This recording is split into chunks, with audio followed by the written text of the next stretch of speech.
Assalamualaikum warahmatullahi wabarakatuh. Sebelumnya perkenalkan saya Zaidan Ahmad Atorik dengan NIM 230018222. Di sini saya bersama teman saya. Pertama ada Iyaul Unvalid Umam dan kedua ada Anfali Fernanda. Eh, jadi tanpa lama-lama lagi, mari kita presentasikan hasil diskusi kami. Jadi dari yang diberikan itu ada, nah ini dia. Pertama, buatlah struk dari KTP berikut. Isilah data KTP dari teman satu grup, maksimal 3 data KTP, kemudian data KTP di entry, dan disimpan ke dalam file ktp.txt, cetak data ke layar, oke. Kemudian di sini ada kasus pertama. Kasus pertama yaitu tentang inventory gudang. Ada dua metode penyimpanan yaitu LIFO dan FIFO. LIFO terakhir masuk, pertama keluar. Jadi ntar kita masukin data ini sesuai ininya lah, tanggal masuknya. Jadi ntar yang terakhir masuk tuh yang pertama keluar. Itu kasus pertama tuh. Terus kasus kedua ini Vivo. Jadi kalau tadi kan buat barang yang Livo. Kalau yang Vivo tuh buat pelanggan, buat pembelinya. Jadi ntar pembeli pertama dia dulu yang dilayanin. Kalau tadi kan barang terakhir dia dulu yang dilayani gitu, yang terakhir. Kalau ini yang pertama ini. Kemudian di sini ada dari kedua kasus tersebut buatlah menu sebagai berikut. Pertama ada admin sign in menggunakan data KTP, kemudian ada entry item barang, menambahkan item baru ke dalam gudang, kemudian untuk catat pembeli, pembeli datang dan masuk dalam antrian. Kemudian di sini ada jual item barang, pembeli yang datang lebih awal yang dilayani membeli item barang. Item barang yang dijual atau diserahkan ke pembeli adalah item yang masuk ke gudang paling akhir. Jadi pembeli pertama itu bakalan dapat barang paling akhir yang ada di gudang. Jadi misal nih 1, 2, 3, 3, 4. Ini kan waktu kedatangan jam 9.00. Nah, dia bakalan dapat barang yang paling akhir. Yang ini, yang paling akhir di gudang. Harusnya ini cok 01 dulu baru cok 005. Kemudian di sini pembeli diwajibkan menggunakan KTP sama yang terakhir cetak daftar barang.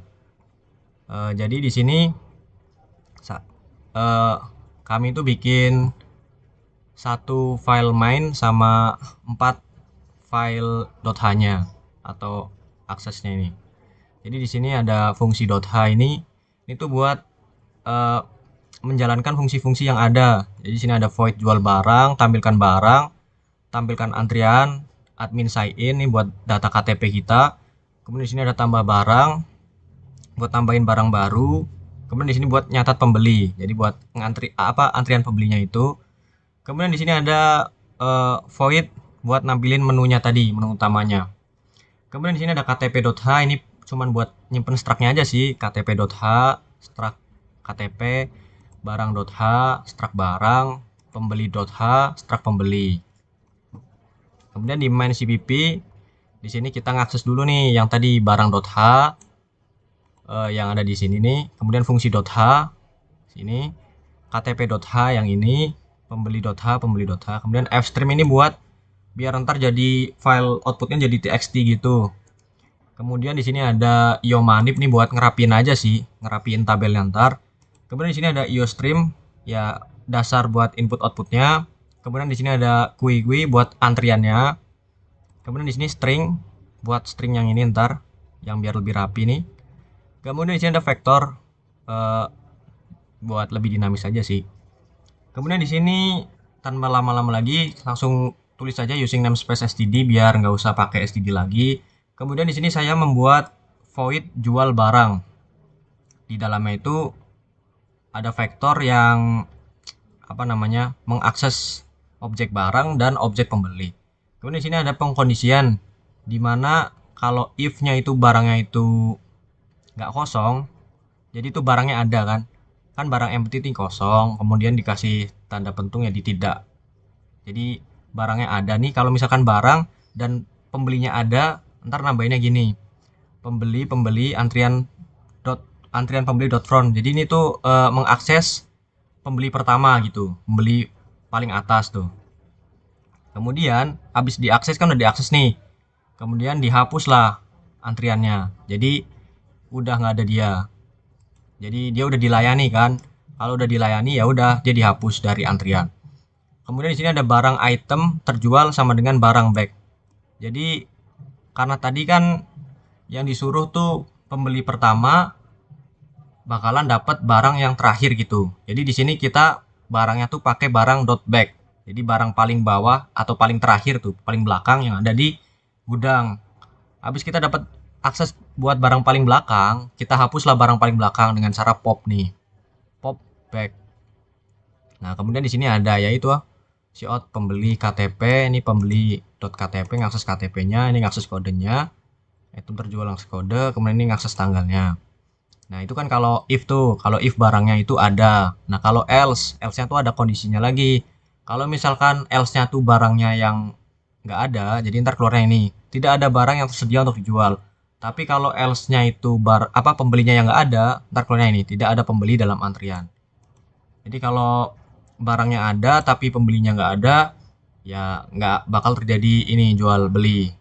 Kalau pembelinya nggak ada, barangnya ada ya kebalikan juga. Kemudian di sini ada void buat tampilkan barang.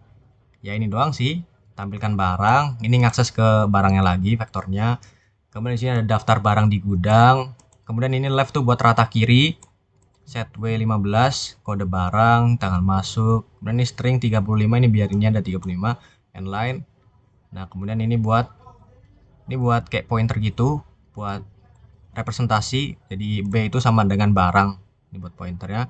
Rata kiri, terus ini manggil, ini ngakses kodenya, ngakses tanggalnya, sama ya udah itulah endline. Paling itu aja sih. Kemudian akan dilanjutkan oleh teman saya Ihyaul Umam, silahkan. Baik, di sini saya akan menjelaskan yang void tampilkan antrian. Nah, jadi di void tampilkan antrian ini kita mendefinisikan fungsi untuk menampilkan antrian pembeli.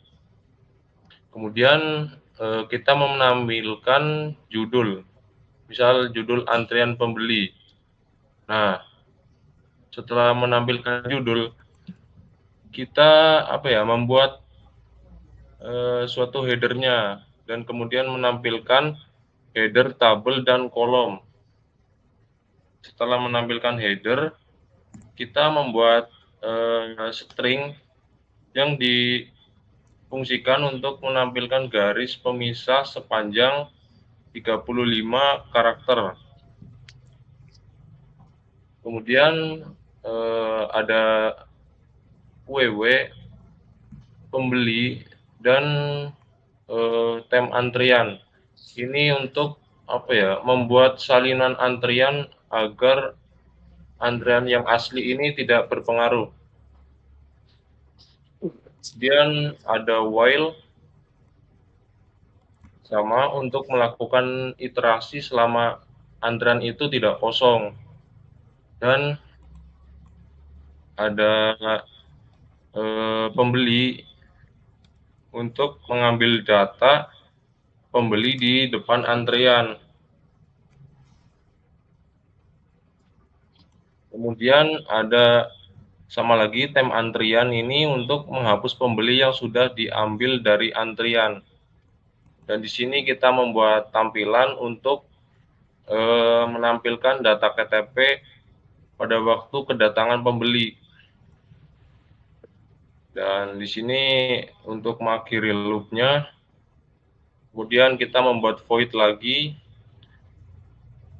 yang mendefinisikan fungsi untuk input data KTP oleh adminnya. Setelah itu kita membuat integer jumlah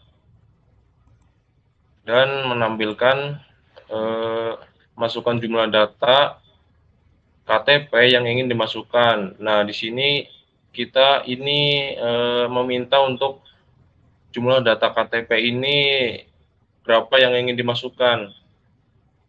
Kemudian kita membuat perulangan yang di loop sebanyak jumlah data KTP ini yang diinput. Setelah itu kita membuat KTP titik koma untuk membuat objek KTP yang untuk menyimpan datanya sementara. Setelah itu ada cout masukkan nama, dan ini bawahnya ada lagi getLine. Ini untuk menginputkan nama lengkap,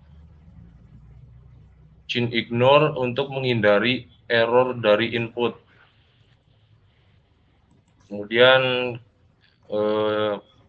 menampilkan nick, input pada nick, dan menginputkan alamat. Setelah itu di sini kita membuat kode yang bernama data KTP _push_back yang berfungsi untuk menyimpan data KTP ke dalam vektor data KTP. Setelah itu yang bagian offstream file untuk membuka file data KTP dalam mode append. Setelah itu membuat ifile is_open untuk mengecek apakah file berhasil dibuka atau tidak. Setelah itu kita membuat looping untuk menulis semua data KTP pada file tersebut. Nah, di sini menuliskan nama, nick, alamat. Bertujuan untuk menuliskan nama, nick, alamat, dan KTP ini ke dalam file. Setelah itu ada file close untuk menutup file setelah menulis data KTP. Setelah itu kita memasukkan atau memberikan notifikasi bahwa data KTP ini berhasil disimpan dengan memanggilnya dengan menggunakan cout ini. Kemudian ada else cout ini untuk menampilkan pesan jika file ini gagal dibuka. Kemudian setelah itu ada kita menampilkan data KTP ini berhasil dimasukkan, yang mengoutputkan, memberikan notifikasi bahwa data telah dimasukkan ini bisa dimasukkan ke dalam vektor.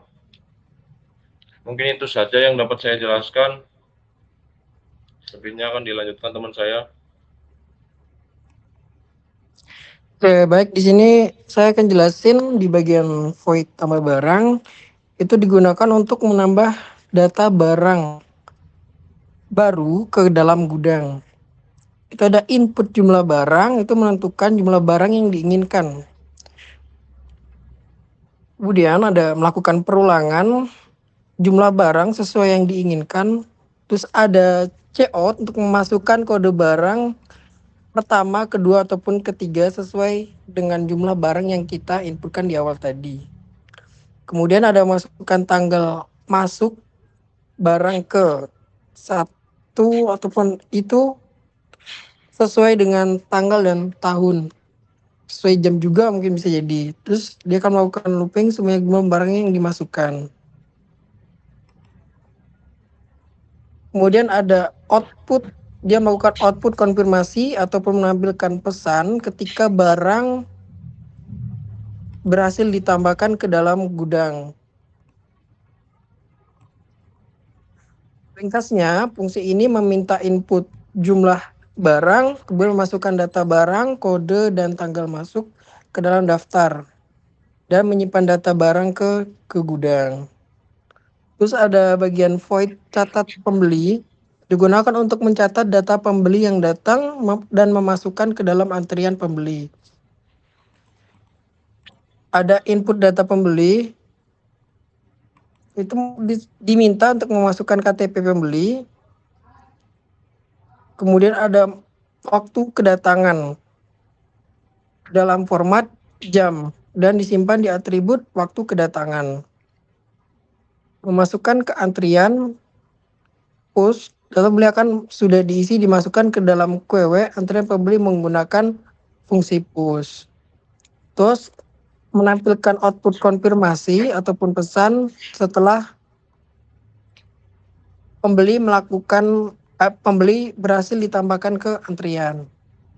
Ringkasnya, fungsi ini meminta input KTP dan waktu kedatangan pembeli, membuat objek pembeli dan mengisi datanya, menambahkan pembeli ke QW untuk mencatat urutan antrian dan memberikan pesan konfirmasi. Terus untuk di bagian void menu digunakan untuk menampilkan menu utama program dan mengarahkan pengguna ke fungsi-fungsi lainnya berdasarkan pilihan yang dia tentukan nantinya. Itu terdapat 6 menu. Yang pertama admin check in, terus entry barang, catat pembeli, jual item, dan cek daftar barang, dan lalu opsi terakhir itu adalah keluar. Eksekusi barang berdasarkan pilihan. Semisalnya pengguna memilih admin check in, itu memanggil fungsi check in untuk mencatat data KTP admin. Yang kedua memilih entry barang. Pengguna memanggil fungsi tambah barang untuk menambahkan data barang ke gudang. Terus ada catat pembeli, memanggil fungsi catat pembeli untuk mencatat pembeli yang datang dan memasukkannya ke dalam antrian. Terus ada jual barang juga, memanggil fungsi jual barang untuk menjual barang dengan sistem LIFO, last in first out. Kemudian ada cetak daftar barang, itu memanggil fungsi tampilkan barang, di mana mencetak daftar barang yang di dalam gudang. Terus ada menu opsi cash 6 atau keluar, dan dia akan menampilkan pesan terima kasih setelah program selesai yang dilakukan. Begitu. Dan ini menggunakan looping menu, memastikan menu ini akan terus muncul hingga pengguna memilih opsi 6. Ketika pengguna belum memilih opsi 6, maka program akan terus berjalan ya hingga batasnya yang dilakukan pengguna.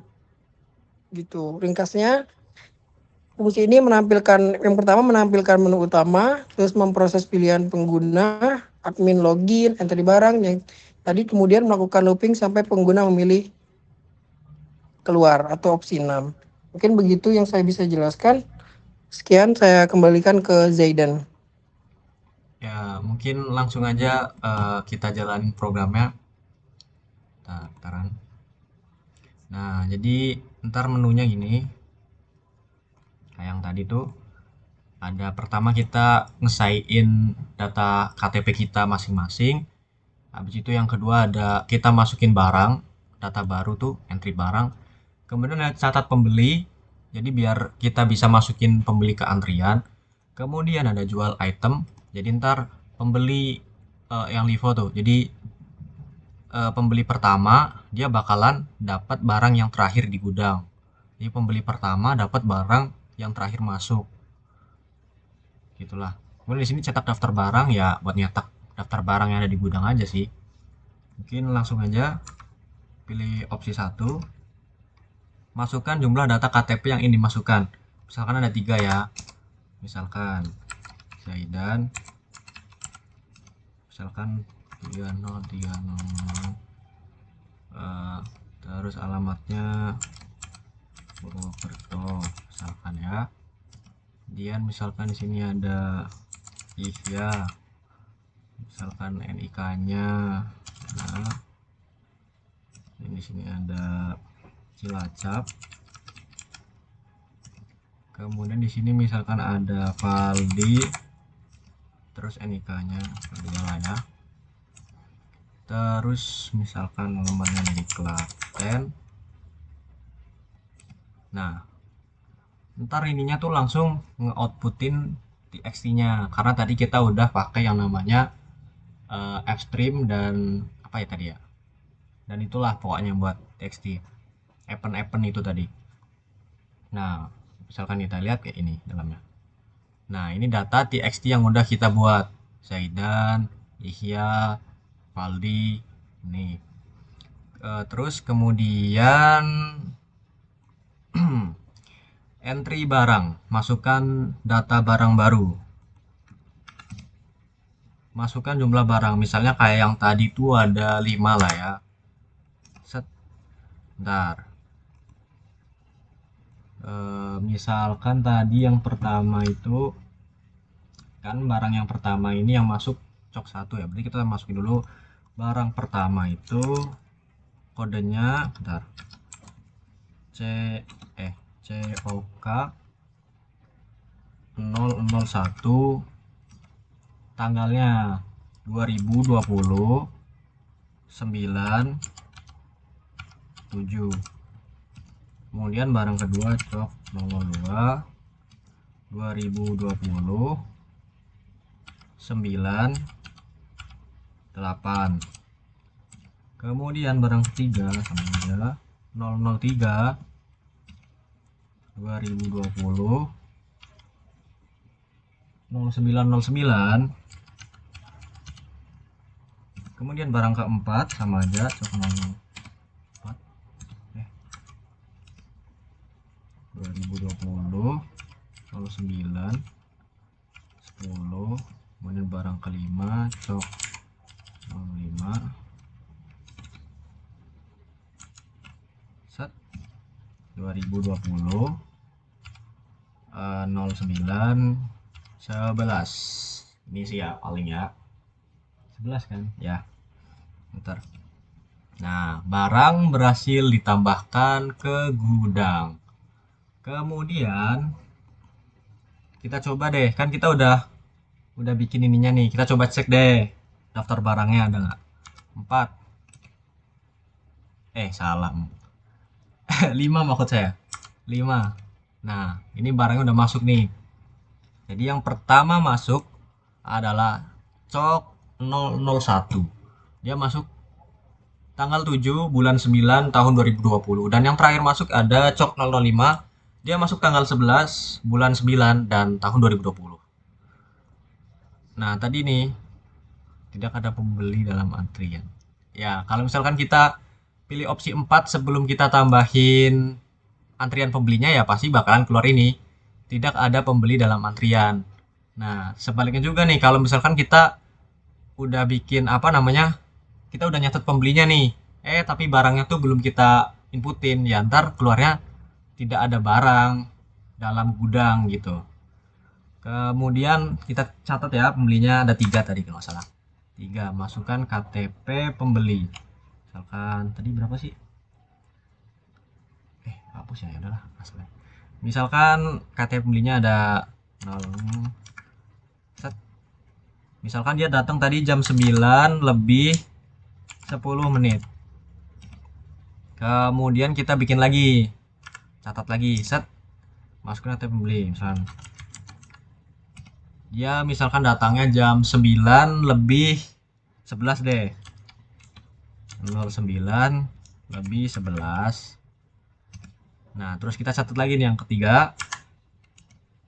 Misalkan masukkan data, misal kita jam 10 lah ya, 10. Set. Nah, ini kan udah ketiga-tiganya udah kita inputin nih. Jadi karena ini tadi yang diminta adalah pelanggan atau pembeli pertama itu, yang ini nih, dia kan datang jam 9 lebih 10 nih.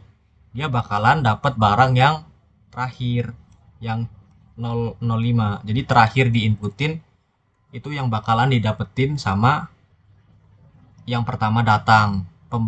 Pembeli yang pertama antri gitu. Yang pertama ngantri itu dapat barang paling akhir masuk gitu lah ibaratnya. Jadi kita coba aja langsung kita jual item 4. Nah, ini dia. 09181 membeli barang cok 005, tanggal masuk 2020 0911. Jadi kan tadi udah dikasih tahu nih, kalau antrian pertama ini 0918 ini nih bakalan dapat barang paling akhir yang ada di gudang. Nah, yang paling akhir kan ini tadi, cok 005. Misalkan kita lagi ya, sampai habis nih, misal 4. Nah, ini bakalan dapat barang yang tadi habis cok 5, 4 lagi misalkan ya. 4 lagi. Nah, ini nih. Ini udah habis 3 nih. Misalkan kita lagi bisa atau enggak ya? Set. Nah, karena udah habis, jadi ya ini keluarnya kayak tadi, tidak ada pembeli dalam antrian karena semuanya itu udah dihabisin gitu loh. Misalkan kita cetak. Nah, ini dia. Jadi barang yang udah dibeli ya udah dihapus gitu loh. Jadi sisa barang yang ada di gudang itu sisa 2, yang itu yang ini cok 001 dan cok 002. Ya, mungkin itu saja sih dari kelompok kami.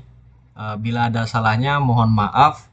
Wassalamualaikum warahmatullahi wabarakatuh.